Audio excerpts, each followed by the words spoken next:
Bismillahirrahmanirrahim. Assalamualaikum warahmatullahi wabarakatuh. Khuz min amwalihim sadaqatin tutahhiruhum wa tuzakkihim biha wassalli alaihim inna salataka sakanul lahum wallahu sami'un alim. Ambillah zakat dari mereka. Itu adalah perintah Allah kepada kita, kepada Amil, kepada Fatini Amil untuk mengambil zakat di antara mereka orang-orang yang kaya. Untuk apa? Di antaranya adalah untuk mensucikan diri mereka dan juga membersihkan harta-harta mereka. Itu tujuan utama dari kita mengambil zakat kepada orang-orang yang memang sudah layak untuk diambil zakatnya.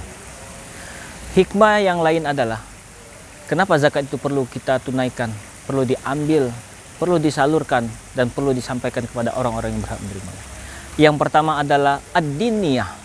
Ad-diniyah adalah sebagai upaya setiap orang yang memang sudah berhak menunaikan zakat adalah untuk mensucikan dirinya, untuk kepentingan agama dan juga untuk kepentingan keimanan mereka itu sendiri.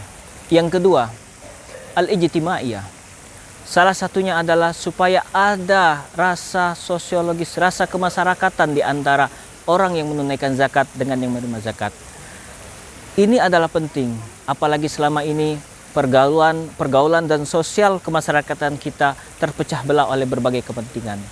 Dengan zakat, insya Allah akan menyatukan antara si kaya dan si miskin, ada pembaharuan di antara mereka.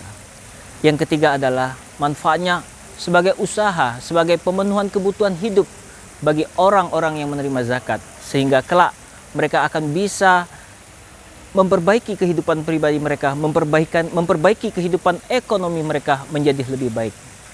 Yang terakhir, sesungguhnya zakat itu adalah sangat penting bagi setiap kita. Maka itu tunaikanlah baik melalui Basnas ataupun langsung kepada mereka yang berhak menerimanya. Wallahu muwaffiq ila aqwamit thoriq. Wassalamualaikum warahmatullahi wabarakatuh.